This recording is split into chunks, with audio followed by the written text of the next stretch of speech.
প্রিয় ভিউয়ার্স, আসসালামু আলাইকুম। আশা করি সকলে ভালো আছেন। খাদিজা এগ্রো ফার্মের পক্ষ থেকে সকলকে জানাই আন্তরিক শুভেচ্ছা ও অভিনন্দন। আজকে একটি নতুন ভিডিও নিয়ে হাজির হয়েছি। ভিডিওটিতে জানাবো গাভীকে কৃমিনাশক করার A to Z। আমি আপনার গাভীটি দেখতে পাচ্ছেন। এই গাভীটির ওজন হবে 150 কেজি। তো 150 কেজি গাভীর জন্য 3টি কৃমিনাশক ওষুধ দরকার।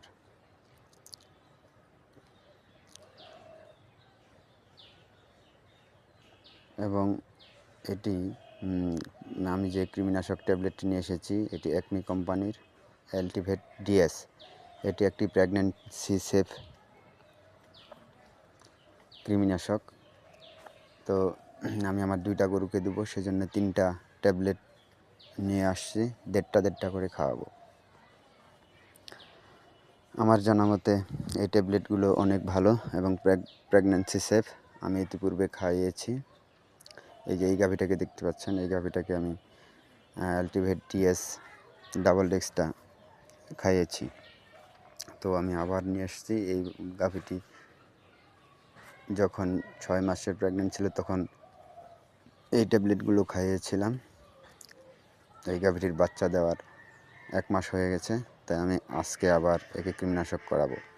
এবং এই গাভীটি দেখতে পাচ্ছেন, এটি কিন্তু প্রেগন্যান্ট আছে 6 মাসের।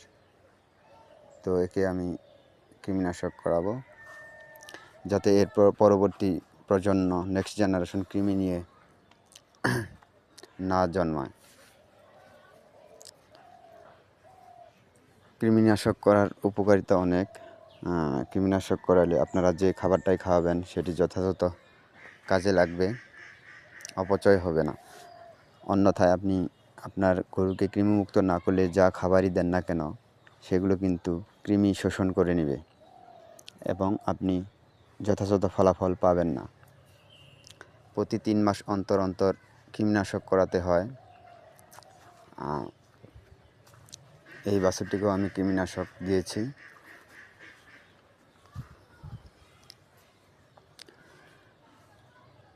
কৃমিনাশক করানোর পর অবশ্যই লিভার টনিক খাওয়াইতে হবে যাতে গাভীটি শুকিয়ে না যায় এবং লিভার ভালো থাকে।